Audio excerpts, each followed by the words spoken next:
নমস্কাৰ বন্ধুসকল মোৰ নাম গোবিনাথ স্বামী মই এজন ষ্টবাস্তু এক্সপাৰ্ট নিউমেৰলজিষ্ট বন্ধুসকল আপোনালোকৰ সুবিধাৰ্থে মই চেনেলটোত বাস্তুৰ সম্পৰ্কে সংখ্যাতত্ত্বৰ সম্পৰ্কে জ্যোতিষৰ সম্পৰ্কে বিভিন্ন উপায়সমূহ আপোনালোকক প্ৰদান কৰি থাকো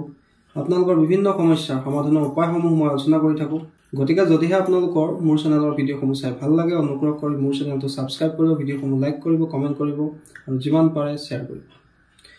বন্ধুসকল আজি মই আপোনালোকৰ লগত এটা জ্যোতিষীয় উপায় সম্পৰ্কে আলোচনা কৰিব আগবাঢ়িছো আৰু সেই উপায়টো হ'ল যে আমি ৰাশি অনুসৰি কি ধাতু ধাৰণ কৰিব লাগে আৰু কি ধাতু ধাৰণ কৰিলে আমাৰ জীৱনলৈ উন্নতি আহে বন্ধুসকল জ্যোতিষশাস্ত্ৰত 12টা ৰাশি আছে আৰু প্ৰত্যেকটো ৰাশিৰে একোটা গ্ৰহ স্বামী হিচাপে আছে বন্ধুসকল প্ৰত্যেকটো ৰাশিৰ লগত প্ৰত্যেকটো ধাতু কেতিয়াও চুট নকৰে প্ৰত্যেকৰে কিছুমান ৰাশি অনুসৰি ধাতু আছে আৰু যদি ৰাশি অনুসৰি আমি ধাতু ধাৰণ কৰো তেন্তে আমাৰ কাৰ্যত সেই গ্ৰহৰ স্বামী সেই ৰাশি স্বামী অৰ্থাৎ আমি যিটো ৰাশিৰ মানুহ সেই ৰাশিৰ যি অধিপতি গ্ৰহ সেই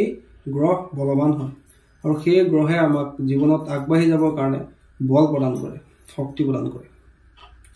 যেহেতু আমি সেই ৰাশিৰ জাতক গতিকে সেই ৰাশি স্বামীৰ ধাতু ধাৰণ কৰিলে আমাৰ শৰীৰ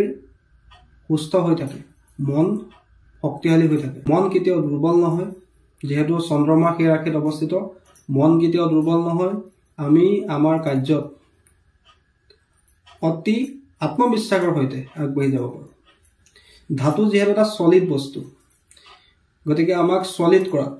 বলৱান কৰাত ধাতুৱে সহায় কৰে আৰু যদি আমি ৰাশি অনুসৰি ধাতু ধাৰণ কৰোঁ আমাৰ কাৰ্যত আমি শীঘ্ৰে ভাল ফল লাভ কৰিব পাৰোঁ আমাৰ ডেডিকেশন ষ্ট্ৰং হয় আত্মবিশ্বাস প্ৰবল হয় বন্ধুসকল প্ৰথমে আলোচনা কৰো কালপুৰুষৰ প্ৰথম ৰাশি মেঘ ৰাশিৰ পৰা বন্ধুসকল মেঘ ৰাশিৰ স্বামী হৈছে মংগল গতিকে মেঘ ৰাশিৰ জাতকসকলে জাতিকাসকলে সদায় তাম আৰু সোণ ধাৰণ কৰিব লাগে সেয়া লাগে সোণ তেওঁলোকে কাণত ধাৰণ কৰে ডিঙিত চেন হিচাপে ধাৰণ কৰে আঙুঠি হিচাপে ধাৰণ কৰিব লাগে তাৰ লগতে তামৰ তেওঁলোকে ৰিং অৰ্থাৎ আঙুঠি ধাৰণ কৰিব পাৰে হাতত খাৰু হিচাপে ব্যৱহাৰ কৰিব পাৰে তেওঁলোকে এই দুটা ধাতু যিমান পাৰে বেছিকৈ ব্যৱহাৰ কৰিব লাগে তাৰ উপৰি তেওঁলোকে যদি ইচ্ছা কৰে তামৰ গিলাসত পানীও খাব পাৰে তামৰ জাৰত পানীও খাব পাৰে তামৰ কাঁহীটো ভাত খাব পাৰে সেই ব্যৱস্থা কৰিলে তেওঁলোকৰ ভাল ফল লাভ হয় স্বাস্থ্য বলৱান হয় ইমিউনিটি ষ্ট্ৰং হয় তাৰ পিছৰ ৰাশিটো হৈছে বন্ধুসকল বিষ ৰাশি হৈছে শুক্ৰ গ্ৰহৰ ৰাশি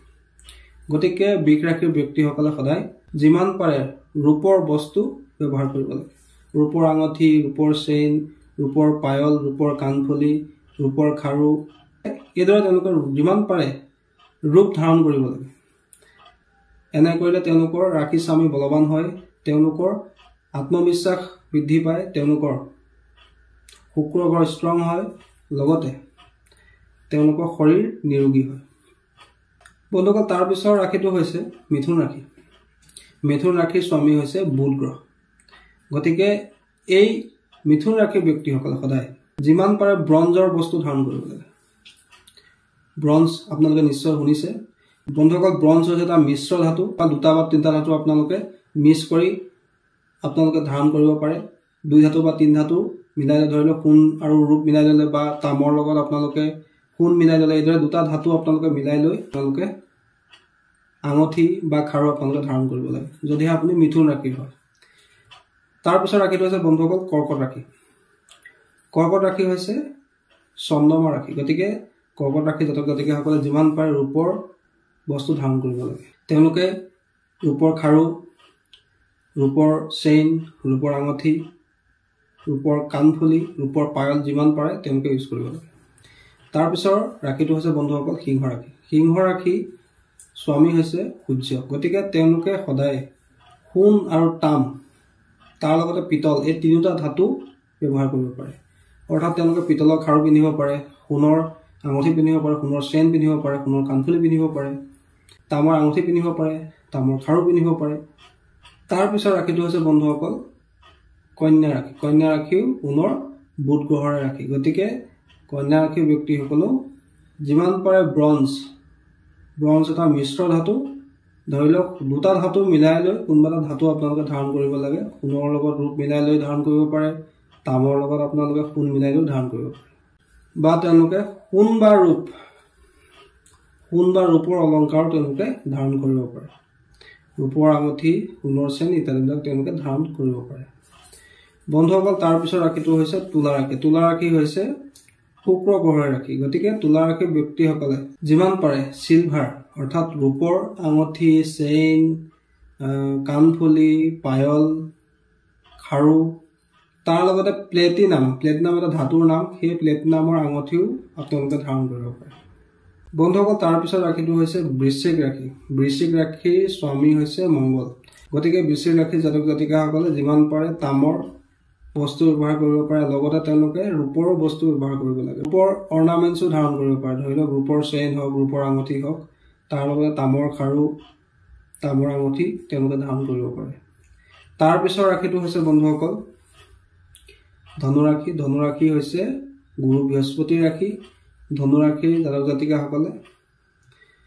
পিতল আৰু সোণ এই দুটা ধাতু বেছিকৈ ব্যৱহাৰ কৰিব লাগে তেওঁলোকে সোণৰ চেইন সোণৰ কাণফুলি পিতলৰ খাৰু ইত্যাদিবিলাক তেওঁলোকে ধাৰণ কৰিব পাৰে বন্ধুসকল তাৰ পিছৰ ৰাশিটো হৈছে মকৰ ৰাশি বন্ধুসকল মকৰ হৈছে শনি গ্ৰহৰ ৰাশি গতিকে শনি গ্ৰহৰ ধাতু হৈছে লোহা গতিকে তেওঁলোকে ষ্টিলৰ খাৰু ধাৰণ কৰিব পাৰে আৰু লোহাৰ আঙঠি তেওঁলোকে ধাৰণ কৰিবই লাগে যিসকল মকৰ ৰাশিৰ ব্যক্তি তেওঁলোকে লোহাৰ আঙঠি প্ৰত্যেকে ধাৰণ কৰিব লাগে লগতে ষ্টিলৰ খাৰু যি পাঞ্জাবী খাৰু বুলি কোৱা হয় সাধাৰণতে সেই খাৰু তেওঁলোকে ধাৰণ কৰিব লাগে তাৰ পিছৰ ৰাশিটো হৈছে বন্ধুসকল কুম্ভ ৰাশিৰো স্বামী হৈছে শনি এওঁলোকে লোহাৰ আঙঠি ধাৰণ কৰাৰ লগতে যদি পাৰে নিজৰ হাতত অষ্ট ধাতুৰ আঙঠি 8টা ধাতু মিক্স কৰি যি আঙঠি প্ৰস্তুত কৰা হয় বা অষ্ট ধাতুৰ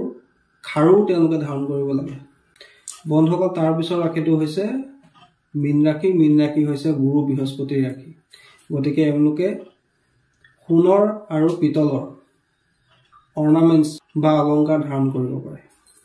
তেওঁলোকে সোণৰ আঙঠি সোণৰ চেইন সোণৰ কাণফুলি ধাৰণ কৰিব পাৰে তাৰ লগতে তেওঁলোকে পিতলৰ খাৰু ধাৰণ কৰিব পাৰে বন্ধুসকল এই গোটেইখিনি হৈছে ৰাশি অনুসৰি আমাৰ প্ৰত্যেকটো ৰাশিৰে গ্ৰহৰ স্বামী অনুসৰি তেওঁলোকৰ লাকি ধাতু যিটো ধাতু তেওঁলোকে বেছিকৈ ব্যৱহাৰ কৰিলে তেওঁলোকৰ জীৱনলৈ উন্নতি আহে কৰ্মত সফলতা লাভ হয় শৰীৰ ষ্ট্ৰং হয় ইমিউনিটি পাৱাৰ বৃদ্ধি পায় তাৰ লগতে মনৰ ইচ্ছাবিলাকো পূৰ্ণ হয় যিহেতু ৰাশি স্বামীয়ে বল লাভ কৰে বন্ধুসকল আশা কৰিছোঁ আজি আপোনালোকে গম পালে যে আমি ৰাশি অনুসৰি কি ধাতু আমাৰ কাৰণে লাকি কি ধাতুৰ আঙঠি খাৰু কাণফুলি চেইন এই অলংকাৰ আমি ধাৰণ কৰিলে আমাৰ জীৱনলৈ উন্নতি আহিব আমাৰ সমস্যাবিলাক দূৰ হ'ব আমাৰ ইমিউনিটি ষ্ট্ৰং হ'ব আমাৰ কনফিডেন্স বৃদ্ধি পাব সেই বিষয়ে আজি আপোনালোকে গম পালে আশা কৰিছোঁ আপোনালোকৰ ভিডিঅ'টো ভাল লাগিলে আশা কৰিছোঁ আপোনালোকৰ বিষয়টো ভাল লাগিলে যদি ভাল লাগিলে অনুগ্ৰহ কৰি ভিডিঅ'টো লাইক কৰি দিব কমেণ্ট কৰিব আৰু লগতে মোৰ চেনেলটো ছাবস্ক্ৰাইব কৰিব আৰু কাষতে থকা বেল আইকনটো ক্লিক কৰি দিব যাতে মই ভিডিঅ' আপলোড কৰাৰ লগে লগে তাৰ নটিফিকেশ্যন আপোনালোকে লাভ কৰে বন্ধুসকল আজিলৈ ভিডিঅ'টো ইয়াতে সামৰিছোঁ ধন্যবাদ